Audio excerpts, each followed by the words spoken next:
അങ്ങനെ ഒരാഴ്ചയ്ക്ക് ശേഷം ഞാൻ തിരിച്ച് പയ്യോളിക്ക് പോവാണ് കേട്ടോ. എന്താ അറിയില്ല, ഇപ്രാവശ്യം എനിക്ക് പോകാനേ മനസ്സുണ്ടായിരുന്നില്ല.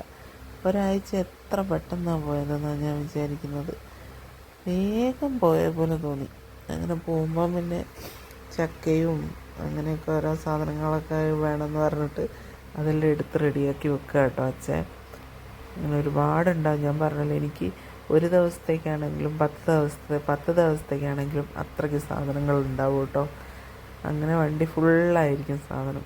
അങ്ങനെ പോകാൻ നിൽക്കുക. ഇളയമ്മ ആ സമയത്ത് ഇളയമ്മയ്ക്ക് ഓരോ പണിയാണ്. ഇളയമ്മ ഇങ്ങനെ ഓരോ പറമ്പിലെ പണികൾ ഇങ്ങനെ എടുത്തുകൊണ്ടിരിക്കും. അത് കഴിഞ്ഞ് പോകുന്ന സ്ഥലത്ത് ഞാൻ പൂള കണ്ടപ്പോൾ അച്ഛനോട് പറഞ്ഞായിരുന്നു. പൂള എന്ന് വെച്ചാൽ മനസ്സിലായല്ലോ, കപ്പ. അപ്പോൾ അത് വാങ്ങാമെന്ന് പറഞ്ഞിട്ട് അത് വാങ്ങി. പിന്നെ അവിടെ മീനുണ്ടായിരുന്നു. അപ്പം ഭയങ്കര വിലയാണ്. പിന്നെ എനിക്ക് ഇഷ്ടപ്പെട്ടതൊന്നുമില്ല. ഞാൻ അങ്ങനെ വലിയ മീനൊന്നും അങ്ങനെ കഴിക്കില്ല, എനിക്കത്ര ഇഷ്ടമല്ല. അപ്പോൾ അവിടെ നിന്ന് വാങ്ങിയില്ല. പിന്നെ വണ്ടിയിൽ കയറി കുറച്ച് കഴിയും കിടന്നുറങ്ങിയിട്ടോ.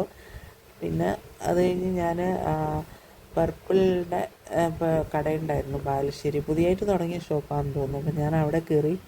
അപ്പോൾ എൻ്റെ അടുത്ത് ലിപ്സ്റ്റിക്കൊക്കെ കഴിഞ്ഞിട്ടുണ്ടായിരുന്നു. അങ്ങനെ ഞാൻ അതൊക്കെ വാങ്ങി. അങ്ങനെ അത് കഴിഞ്ഞ് വരുമ്പോൾ അപ്പോഴത്തേക്ക് സമയം ഏകദേശം 3 മണിയൊക്കെ ആയി കേട്ടോ. അങ്ങനെ നല്ല വിശപ്പുണ്ടായി. അങ്ങനെ ഞങ്ങൾ പിന്നെ അവിടുന്ന് ഇങ്ങനെ റോഡ് സൈഡിൽ ബിരിയാണി വെച്ച് വിൽക്കുന്നുണ്ടായിരുന്നു. അങ്ങനെ ഞങ്ങൾ അത് വാങ്ങി.